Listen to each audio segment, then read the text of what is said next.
নমস্কার বন্ধুরা, সায়নদীপাস কিচেনে সবাইকে স্বাগত। আজকে আরও একটি নতুন ভিডিও নিয়ে আপনাদের কাছে হাজির হলাম। রেসিপিটি হলো কাঁচকলার কোপ্তার ডালনা। আসুন বানিয়ে ফেলা যাক। প্রথমেই দুটো কাঁচকলা আর একটা আলু মিডিয়াম সাইজের খোসা ছাড়িয়ে ভালো করে সেদ্ধ করে নিয়েছি। এবার এগুলোকে আমি ভালো করে মেখে নেব। দেখুন ভালো করে আমার সবগুলো মাখা হয়ে গেছে। এবার এর মধ্যে আমি দিয়ে দেব 2 চামচ নারকেল কোড়া আর দুটো কাঁচা লঙ্কা কুচি।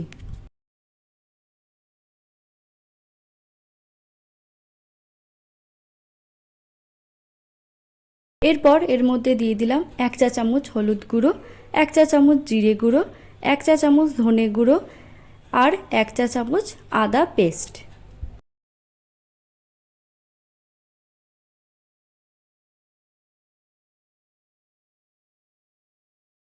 এরপর এর মধ্যে দিয়ে দিলাম স্বাদ অনুযায়ী লবণ আর স্বাদ অনুযায়ী মিষ্টি। এরপর এগুলোকে ভালো করে আমি মেখে নেব।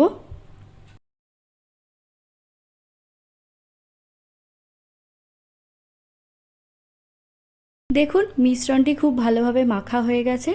এবার এর মধ্যে আমি দিয়ে দিচ্ছি 3 চা চামচ কর্নফ্লাওয়ার। আপনারা চাইলে ময়দাও ব্যবহার করতে পারেন। এরপর এগুলিকে আবার ভালো করে আমি মিশিয়ে নেব।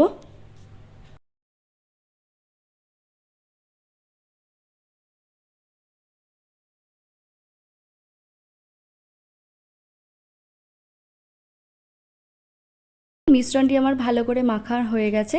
এবার হাতের মধ্যে একটু তেল দিয়ে কোপ্তার আকারে এগুলিকে গড়ে নেব। হাতের মধ্যে সামান্য তেল মাখিয়ে নিলে এগুলি হাতের মধ্যে লেগেও যাবে না আর সুন্দরভাবে গোল আকারে বানানোও যাবে।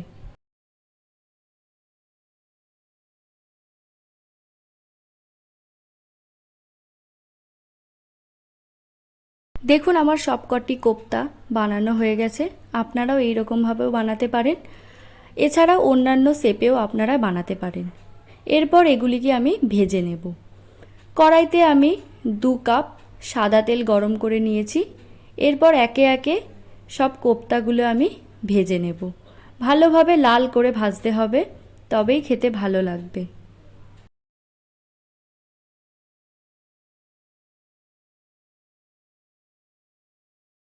দেখতেই পাচ্ছেন আমার কোপ্তাগুলো ভাজা হয়ে গেছে, সুন্দর লাল করে ভেজে নিয়েছি আমি। এরপর এগুলোকে আমি একটা প্লেটের মধ্যে তুলে নেব।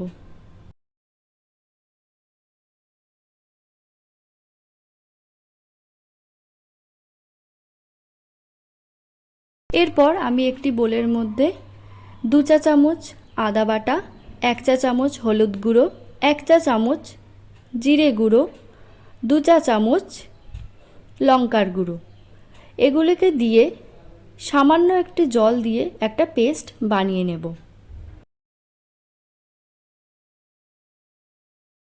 এরপর সেই কোপ্তা ভাজার তেলে একটা শুকনো লঙ্কা, একটা তেজপাতা, 1/2 চা চামচ সাদা জিরে ফোড়ন দিলাম। এটাকে ভালো করে ভেজে নেব। আমি পুরো রান্নাটাই কিন্তু সাদা তেলে করছি, আপনারা চাইলে সর্ষের তেলও ব্যবহার করতে পারেন। এর মধ্যে দিয়ে দিলাম টুকরো করে কাটা আলু। আলুগুলোকে আমি ভালো করে ভেজে নেব যতক্ষণ না পর্যন্ত লাল হচ্ছে।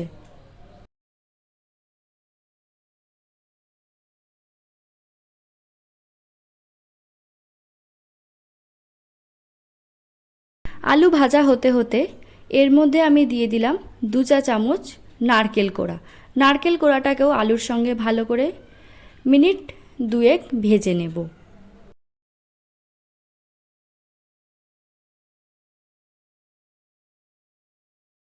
দুটোই ভালো করে ভাজা হয়ে গেছে। এবার এর মধ্যে আমি অ্যাড করলাম একটা মিডিয়াম সাইজের টমেটো কুচি। এরপর দিয়ে দিলাম আগে থেকে বানিয়ে রাখা পেস্টটি।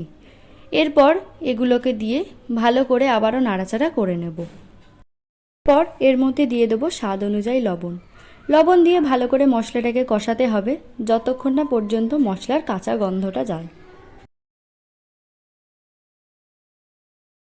দেখতেই পাচ্ছেন মশলাটা খুব সুন্দর কষানো হয়ে গেছে, এর থেকে তেলও ছেড়ে দিয়েছে।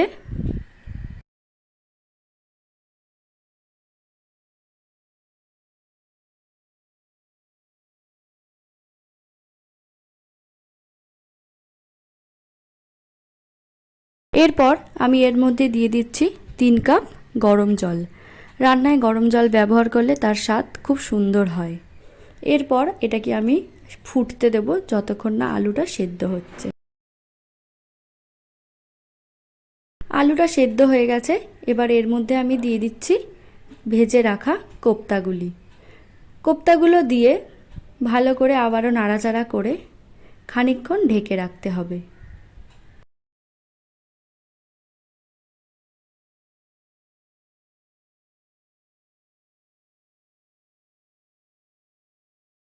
কোপ্তার ডালনাটি আমার প্রায় হয়ে এসেছে। এর মধ্যে আমি দিয়ে দিলাম হাফ চা চামচ গরম মশলা। গরম মশলাটা দিয়ে আবারও ভালো করে নাড়াচাড়া করে নিলাম।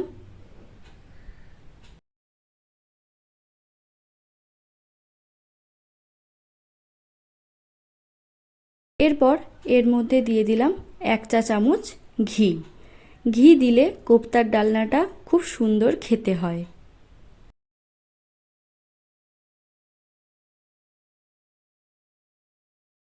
কাঁচকলার কোপ্তার ডালনা আমার রেডি হয়ে গেছে।